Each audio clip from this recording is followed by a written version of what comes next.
Ladies and gentlemen, can you give a big round of applause for Jon Beale here? Big round of applause, everybody. Now, when I sit down, we're going to do some questions. I've got some here, and we'll also give you the answers. But please, keep the questions to do with the academy, to do with the sport, to do with football. Let's not have no political questions, because they're not going to get answered. So please keep it, nice questions, and I'm sure we'll get some great answers. So I'm going to start with the questions I've been given to ask. Yep. The first one is, do you think more teams will follow Huddersfield's decision to do away with their academy?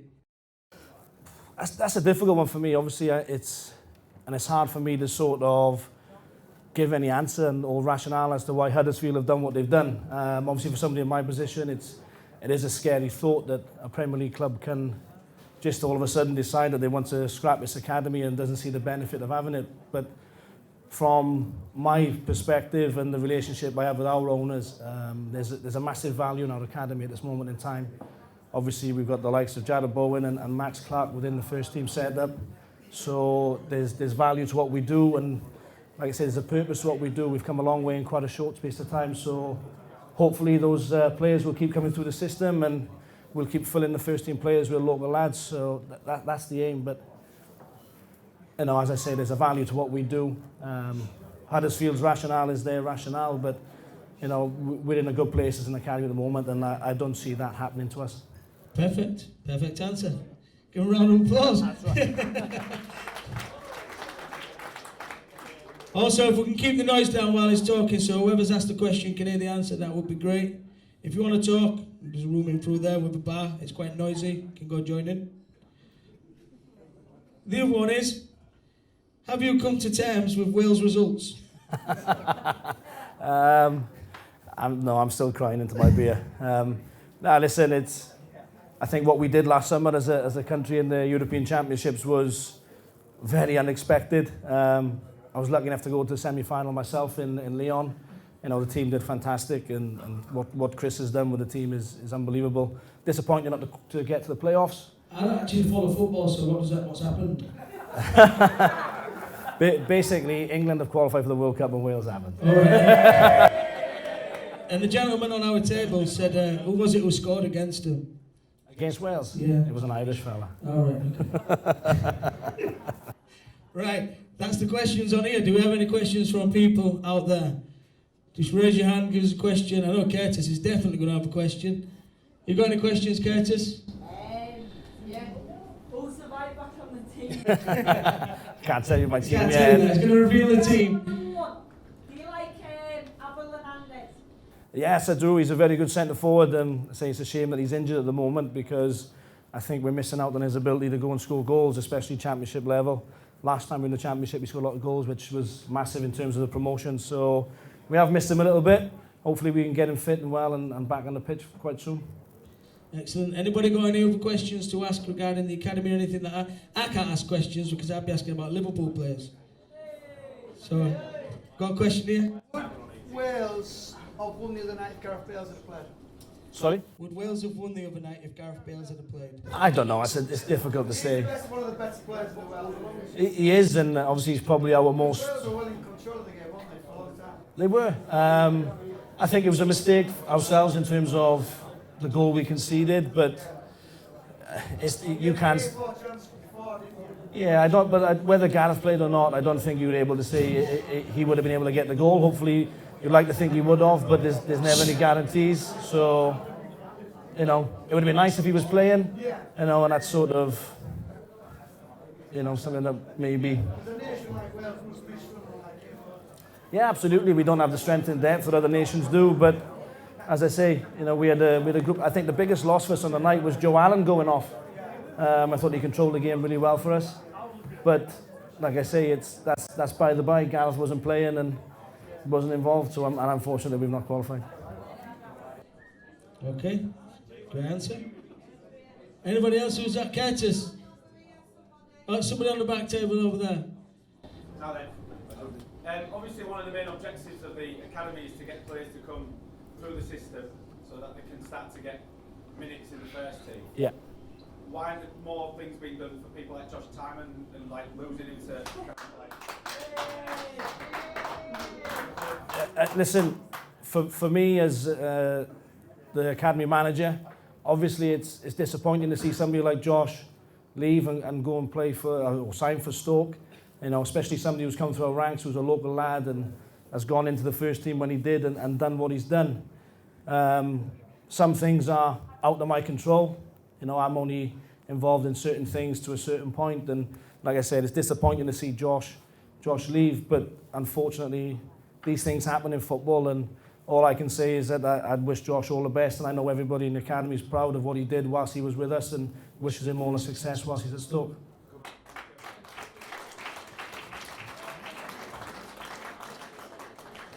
Curtis. Do you like Josh Tarman? I like Josh Timon very much. Oh yeah, I've got another one. Who do you think's better, Sharon Byrne or Josh Tarman? Difficult one. They're both very good for the positions they play in. Go on. Have we got any young, exciting players we should keep an eye out on? There's some real talent. Yeah, we've got a couple of good lads coming through. So far there's a young lad called Brandon Fleming, who's another left back who I think has got potential, who could one day be a first team player for us. He still needs a bit more time to develop his game, but he's definitely one that could step forward. We've got a winger in Tyler Hamilton, who's, again, he plays regularly with the 23s, but he's based permanently with the first team. There's a number one, Dan Batty, another midfield player, permanently based with the first team, Greg Ollie. So we've got 3 or 4 young players that we're really hopeful for. I think the main thing for us at this moment in time is to try and get them out on loan, get them playing senior football and gaining that experience, similarly to what Max Clark's done, to then hopefully prepare them for the first team year with us. But we've definitely got some young players coming through. I'm quite excited about some of the players we've got. Cool. Are they from Hull or what? Brandon Fleming is a local lad. Tyler Hamilton's a local lad. Dan Batty's from Yorkshire. He's more Leeds way. Greg Ollie's from up north. There's another lad, Robin McKenzie, who I missed out, who's a Hull lad. So we've got local lads coming through. Why don't as a club don't we just take a chance on a couple of them? Because we used to. I mean, I'm going back to the early 90s when I used to be a big fan. I think it's different, you know. I understand because we're in the Championship. Obviously, the higher the division, the more difficult it is. I think the difficulty you've got is managers don't have the life expectancy that they used to have, and it's always a risk to put a young player in because you don't. You go back to when Alex Ferguson risked like 7 Yeah. years. It'd just be nice to see 3 or 4. Listen, I'd love that to happen, and you know I think it's great at the moment that we've got 2 in terms of Jared and Max playing. The fact that we had 9 professional debuts in the Carabao Cup at Doncaster, and I think the young lads did the club extremely proud on the night. In fairness to Doncaster, they're a good side, so I think that just shows what we've got coming through. I think we have to be patient with some of them. We need to allow some of them to sort of develop and. For a club like us, that's what you need, isn't it? Yeah, absolutely, and I think we've got that. So even though we've got a manager who sees the value in what we've got. Otherwise, the local lads that we've got won't be playing and they won't be based with him. So, in fairness to the gaffer, Busy going in the fair, isn't it? I think he enjoyed the fair, yeah. But like I say, we've got good young players here. So hopefully we'll start to see the fruits of our labour in the coming seasons. Sorry to hop, but what do you think could be more to be done with like the local artists to bring these kids on? In school, background, obviously what I'm very passionate in. Working with the kids locally, what do you think could be more to be done? Tough question. Yeah, it is. The ideal scenario for me is that, and I was only talking about this yesterday with some of the staff, is that we really have a real input into what sort of grassroots clubs do within the area.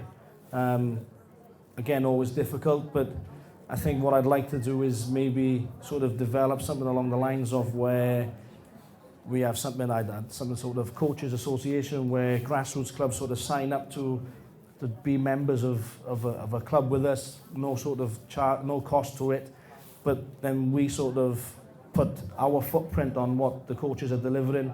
We show them what we're delivering, how we deliver it, the reasons behind it at the varying age groups throughout the system, and hopefully then we'll start to get, push or develop local players more and push them through our ranks and again hopefully in the first team. Cool. Any more questions from anyone? Over there?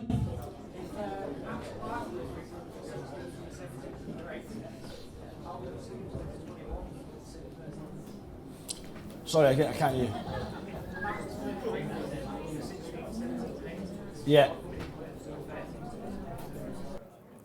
I think sometimes you've got to look at the sort of the development pathway each player has. Obviously, if you look at Max and Jared, the pathways they've had have been slightly different. Jared's been one that's been with the first team and trained a lot and been in and around that environment, whereas we felt it necessary to put Max out on loan. So Max went to Cambridge for 18 months. We felt that Max needed that sort of the experience of what real football is. And for me, that's what stood him in such good stead and has put him in the position he's in. So obviously the flight path that we had for Max was to expose him to that level of football as early as we could. And as I said, it's taken that little bit of time, and he's had to play a bit of a waiting game, but he's starting to get the benefits from that now. Cool. Anybody else? Okay. Oh, go on. I've not heard what the questions were because I couldn't hear what else, but do you think that the standard of school football has gone down for the last 10 years or so? I think it's gone down all over the country, and I don't think that's just something in Hull. Obviously, from my experience, obviously I'm originally from Swansea, and being in Swansea, the standard of schools football completely went. Why that is, I don't know. Do academies have a big impact on that? Possibly. But I think now at this moment in time is that because academies operate in the way they do, there's probably a lot of pressure on players in terms of the amount of hours they have to do training wise, which will obviously impact on their ability to play with schools and play with their mates. I'm a big believer of any players who are with us, I allow them to play for school, I allow them to play for the region, the schools association. They might have stopped it, but I'm a big believer and they do that. I support that. Again, I lead that, but that's always a decision that's down to the player and his parents. But I will never stand in their way of doing that. So hopefully, schools football in the region will benefit from that.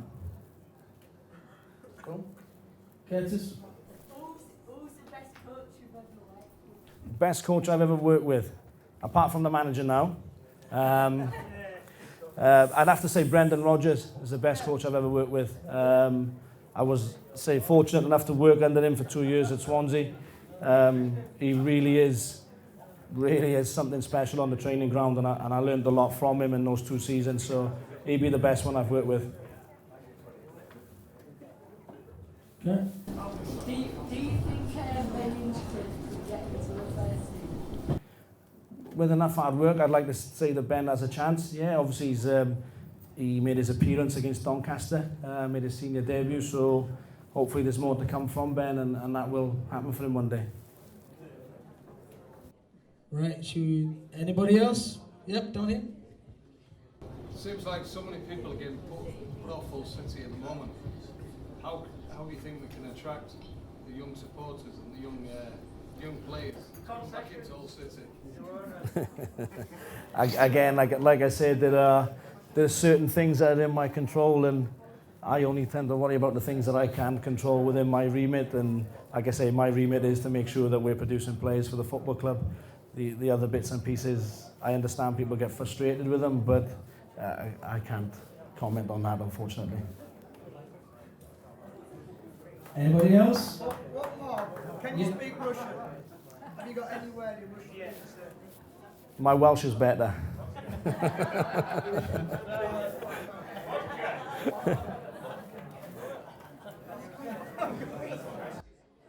Do we have any more? Right, so then we're going to go to, when we started, everybody had a piece of paper on the he hasn't finished yet. He's still got to name his team yet. So you had a piece of paper on your table where it said, pick what you think is his best 11 players. A few people had a go. Yeah, everybody. So he's going to name his team. Are you standing? Are you marking all of them pieces, and then you're going to decide who's won? Perfect. A free round of drinks for the winner. If I'd known that, I would have given the team to my table. I was asking you, wasn't I? Eh? We could have shared that. Right. So, fire away then. You telling me your team. So in goals, I've gone for David De Gea. Just purely for me, I think he's the best goalkeeper in the world at this moment in time. Obviously, he does the main thing in terms of his shot stopping, stops the ball going in the net, which is what you want from a goalkeeper.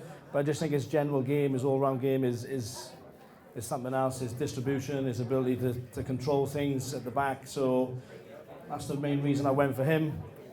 For my two full-backs, I've gone for very attack-minded full-backs. Obviously, hence the formation. When you play a 4-2-3-1, obviously you lose a little bit of width. So the two full-backs will be pushing on quite a bit. So I've gone for Kyle Walker and Danny Rose as my two full-backs.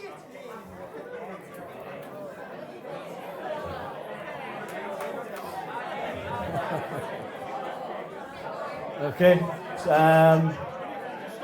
The two centre backs. Let's be quiet so we can hear him. The two centre backs, I've sort of gone for what I sort of deem to be old school defenders, proper centre backs. Two real leaders who can organise a team in front of them, especially if you're going to have full backs who go on and join in the attack, which can leave you quite vulnerable at times. So my two centre backs are Vincent Kompany and Gary Cahill. Everyone writes it.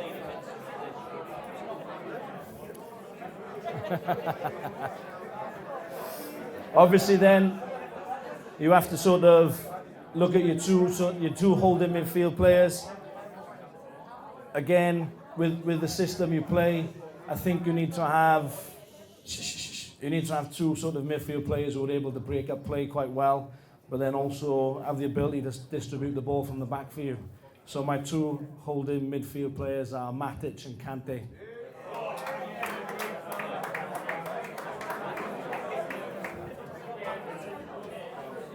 My attacking three. Obviously, the attacking three, I think for those three positions, they're key to your team. So I think you need to have three players who can dribble with the ball, be comfortable 1v1s, can create things with passes, can score goals themselves. So the central of the three, I've gone for Philippe Coutinho. On the right of the three, I've gone for Kevin De Bruyne. And on the left on the three, I've gone for David Silva. Listen to me. And then last but not least, my centre forward. And for me, I think it would be wrong not to pick this player as centre forward, being the fact that he's been the Premier League's top goal scorer for the last 2 years, is I've gone for Harry Kane.